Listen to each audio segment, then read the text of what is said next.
Bismillahirrahmanirrahim. Assalamualaikum warahmatullahi wabarakatuh.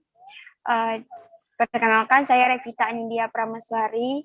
Di sini saya dari kelompok 4 dan ada teman saya Anissa Idmita Aulia. Nah, di sini kami akan presentasikan hasil diskusi kami, yaitu aspek hukum perjanjian dalam perbankan syariah. Yang pertama, pengertian hukum perjanjian syariah. Hukum perjanjian atau hukum kontrak di negara kita setidak-tidaknya sebagaimana terdapat dalam buku ketiga Kitab Undang-Undang Hukum Perdata, dibangun di atas fondasi atas kebebasan berkontrak. Setiap orang bebas memperjanjikan apapun dengan orang lain, asalkan tidak bertentangan dengan undang-undang serta kesusilaan. Dan setiap perjanjian yang dibuat secara sah mengikat para pihak bagaikan undang-undang. Lalu yang kedua, hukum perjanjian syariah merupakan suatu perjanjian atau perikatan yang sengaja dibuat secara tertulis, sehingga dapat digunakan sebagai alat bukti bagi para pihak yang berkepentingan. Dalam fikih muamalah, pengertian kontrak perjanjian masuk dalam bab pembahasan tentang akad. Pengertian akad atau al-aqad secara bahasa dapat diartikan sebagai perikatan atau perjanjian. Jadi yang dimaksud dengan hukum kontrak syariah adalah hukum yang mengatur perjanjian atau perikatan yang sengaja dibuat secara tertulis berdasarkan prinsip-prinsip syariah sebagai alat bukti para pihak yang berkepentingan. Ada dua macam perjanjian, yaitu yang pertama perjanjian harta kekayaan, yaitu perjanjian yang menimbulkan kewajiban dan hak yang bertimbal balik mengenai harta kekayaan. Ada dua jenis, ada perjanjian yang bersifat obligator dan bersifat zakelegik. Nah, itu tuh artinya kebendaan. Kalau perjanjian obligator itu artinya baru dalam taraf melahirkan kewajiban dan hak.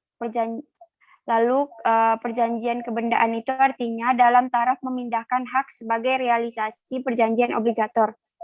Yang kedua, perjanjian perkawinan, yaitu perjanjian yang menimbulkan kewajiban hak suami istri secara timbal balik.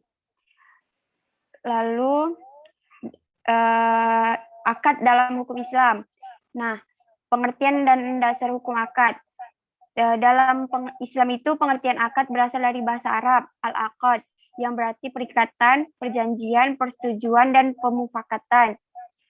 Kata ini bisa diartikan tali yang mengikat secara akan adanya ikatan antara orang yang berakad. Dalam kitab fikih sunnah, kata akad diartikan dengan hubungan tubatur dan atifak, kesepakatan secara istilah fikih. Akad didefinisikan dengan dengan pertalian ijab atau penerimaan ikatan. Jadi akad adalah pertalian ijab atau ungkapan tawaran di satu pihak yang mengadakan kontrak dengan qabul, ungkapan penerimaan oleh pihak-pihak lain yang memberikan pengaruh suatu kontrak. Nah, syarat akad. Syarat akad itu ada 6.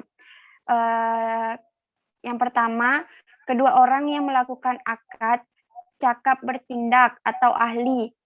Tidak sah akad orang yang tidak cakap bertindak seperti pengampuan dan karena boros. Yang kedua, yang dijadikan objek akad dapat menerima hukumnya.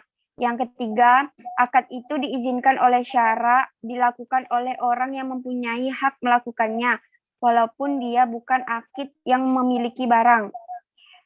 Yang keempat, janganlah akad itu akad yang dilarang oleh syara. Dilarang oleh syara seperti jual beli mula sama.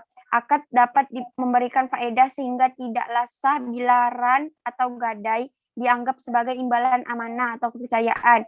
Yang kelima, ijab itu berjalan terus, tidak dicabut sebelum terjadi qabul. Maka apabila orang berijab menarik kembali ijabnya sebelum qabul, maka batallah ijabnya. Lalu yang keenam, ijab dan qabul harus bersambung, sehingga bila seseorang yang berijab telah berpisah sebelum adanya qabul, maka ijab tersebut menjadi batal. Nah, selanjutnya materi selanjutnya akan dibahas oleh Anissa. Di sini saya akan membahas macam-macam akad. Akad dibagi menjadi beberapa jenis, yang setiap jenisnya sangat bergantung pada sudut pandangnya. Jenis akad tersebut yang pertama berdasarkan pemenuhan syarat dan rukun, seperti sah atau tidak sahnya suatu akad. Yang kedua berdasarkan apakah syarat telah memberi nama atau belum. Seperti contoh akad yang telah dinamai syarat seperti jual beli, hibah, gadai, dan lain-lain. Sedangkan akad yang belum dinamakan syarat tetapi disesuaikan dengan perkembangan zaman. Yang ketiga berdasarkan barang diserahkan atau tidak. Dibacanya tuh seperti zatnya, dibagi berupa benda yang berwujud al-ain maupun tidak berwujud ghaira al-ain.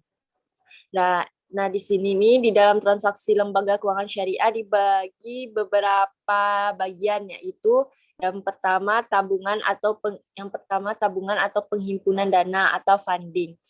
Nah, di sini ini ada dibagi menjadi dua lagi. Yang pertama wadiah itu artinya titipan.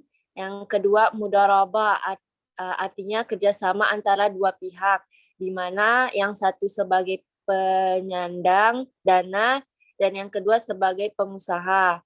Sementara keuntungannya dibagi bersama sesuai nisbah yang disepakati dan kerugian finansial ditanggung pihak penyandang dana.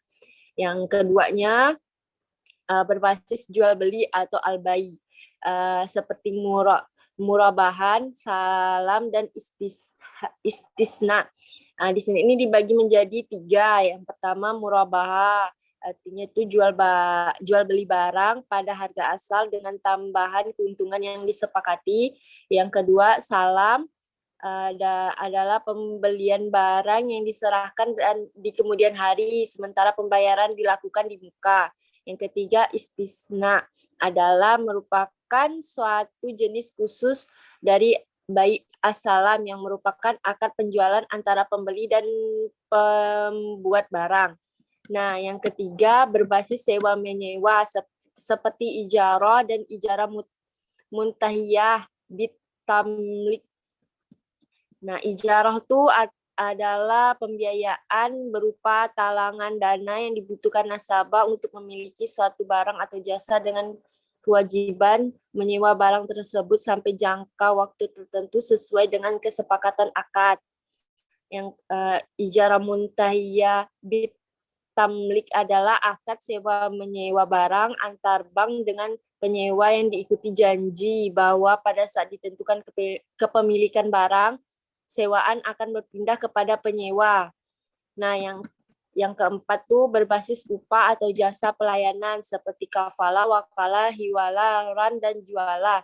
Kafalah itu adalah jaminan yang diberikan oleh penanggung kepada pihak ketiga untuk memenuhi kewajiban pihak kedua atau yang ditanggung. Sedangkan wakalah adalah pelimpahan kekuasaan oleh suatu pihak kepada pihak lain dalam hal-hal yang boleh diwakilkan. Yang selanjutnya itu hiwalah, yaitu akad pengalihan hutang dan suatu pihak yang berhutang kepada pihak lain yang wajib menanggung bayarannya. Yang keempat ran atau gadai, yaitu menyimpan sementara hak milik si peminjam sebagai jaminan atas pinjaman yang diberikan oleh si piutang. Si piutang. Jualah yaitu jasa pelayanan pesan atau permintaan tertentu dari nasabah. Nah, yang terakhir pembahasannya itu yaitu berakhirnya akad. Akad akan berakhir disebabkan oleh beberapa hal, di antaranya itu berakhirnya masa berlaku akad tersebut, dibatalkan oleh pihak yang berakad. Yang ketiga, di dalam akad sifatnya mengikat. Suatu akad dapat dianggap berakhir jika jual beli yang tidak dilakukan fasad seperti terdapat unsur-unsur tipuan. Yang kedua, berakhirnya kiar syarat, aib dan atau rukyat. Yang ketiga, akad tersebut tidak dilakukan oleh salah satu pihak secara sempurna. Yang keempat, salah satu pihak yang melakukan akad meninggal dunia. Oke, pembahasan kita udah selesai. Mungkin sekian presentasi dari kelompok kami. Wassalamualaikum warahmatullahi wabarakatuh.